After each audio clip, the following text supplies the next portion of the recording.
প্রত্যেক হিন্দু পরিবারে মুসলমান জন্ম হচ্ছে। প্রত্যেক হিন্দুদের বাড়ি যেখানে শিশু আছে সেখানেই মুসলমান আছে। আমি অ্যাডভোকেট মোহাম্মদ জাহাঙ্গীর হোসেন, চেয়ারম্যান গণতান্ত্রিক ন্যায় বাসানি। আজকের হিন্দু এবং মুসলমানদের যে সাম্প্রদায়িকতা সে সম্পর্কে দু একটি কথা বলতে চাচ্ছি। বাংলাদেশে একটি রাম মন্দির তৈরি করে নিয়ে একটি আলোচিত বিষয় আজকের। বাংলাদেশের যে সকল হিন্দুরা আছে, আমি গত চ্যানেলে বক্তৃতা দেওয়ার সময় বলেছিলাম, তারা বিশ্বের যে কোনো দেশের চাইতে সবচাইতে হিন্দুরাই বাংলাদেশে শান্তিতে আছে সংখ্যালঘু হিসাবে। আর হিন্দুদেরকে আমরা বাংলাদেশের সংখ্যালঘু ভাবি না, আমরা ভাবি যে হিন্দুরাও আমাদের সাথে মিলেমিশে একসাথে, তাদেরকে আমরা কখনো সংখ্যালঘু ভাবি না। অথচ ভারতে 20 কোটি মুসলমান, এই 20 কোটি মুসলমানদেরকে সংখ্যালঘু বলতেছে এবং প্রতিনিয়ত তাদেরকে নির্যাতন করতেছে। ভারতে মসজিদ ভাঙতেছে, হজে যেতে বাধা দেওয়া হচ্ছে, তাদের চলাফেরায় বাধা দেওয়া হচ্ছে। এমনকি যদি হোলি হয়, রং সেখান থেকে যদি কোনো মুসলমান মেয়েরা যায়, তাদেরকে জামা কাপড় খুলে রং দেওয়া হয়। সবচেয়ে খারাপ অবস্থা যে তাদেরকে ধরে নিয়ে জঙ্গলে নিয়ে, আমি একটা নিউজে পড়েছিলাম, একটি মুসলমান মেয়ে, তাকে হিন্দুরা জঙ্গলে নিয়ে ধর্ষণ করে তার গুপ্তাঙ্গে আগুন দিয়ে তাকে জ্বালিয়ে দেওয়া হয়েছিল। এখান থেকে একটা মুসলমানের বাচ্চা তৈরি হবে। এতটাই তারা কট্টরপন্থী হিন্দু। কিন্তু তারা জানে না যে প্রত্যেক হিন্দু পরিবারে মুসলমান জন্ম হচ্ছে। যে শিশুরা জন্ম হচ্ছে তারা কিন্তু হিন্দু হিসেবে জন্ম হচ্ছে না। প্রত্যেক হিন্দুদের বাড়ি যেখানে শিশু আছে সেখানেই মুসলমান আছে।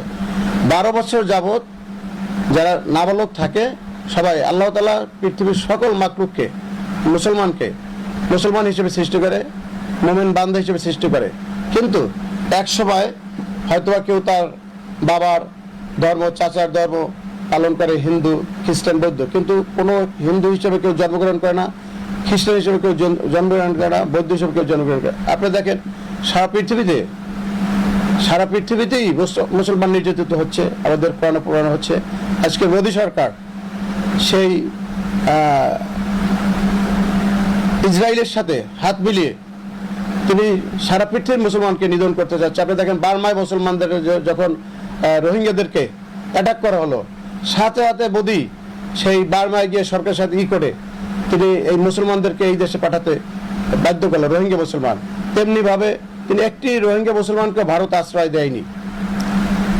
আজকের এই শুভেন্দু অধিকারী তিনি মুসলমানদের উপর এতটাই কট্টরপন্থী। মুসলমানদের, আমি সেদিনকার একটা সংবাদ সম্মেলনে দেখলাম ভিডিওতে, একটা মুসলমানের বাচ্চারা সেরেই গেল, যাকে মুসলমান হতে দেওয়া হবে না, তার মা সেখানে আহাজারি দিচ্ছে। আজকের যে নির্মম মুসলমানের উপর নির্যাতন, সেটা থেকে বেরিয়ে আসতে হবে। আজকের যে চৈতালি রায় একটি হিন্দু প্রদেশ চাচ্ছে, আজকের একটি রাম মন্দিরকে প্রতিস্থাপন করতে চাচ্ছে একদিকে, অন্যদিকে ভারতে হাজার হাজার মসজিদ ভেঙে গুঁড়িয়ে দেওয়া হচ্ছে। বাবরি মসজিদকে একটি মিথ্যা দিয়ে যে এখানে মন্দির ছিল গুঁড়িয়ে দিয়েছে। আজকের হুমায়ুন সাহেব ওখানে বিধায়ক হয়েছেন, তাকে হুমকি দেওয়া হচ্ছে, তাকে হত্যা করা হবে, তাকে ওখানে বাবরি মসজিদ নির্মাণ করতে দেওয়া হবে না। নওশাদ সিদ্দিকী আছে, যারা মুসলমানের পক্ষে লড়াই করে যাচ্ছে, কিন্তু এরকম সামান্য কয়েকজন থাকতে 100 কোটির উপর হিন্দু, ভারতে 120 কোটির উপর, তাদের সাথে এই 20 কোটি মুসলমান ফিরে উঠতেছে না।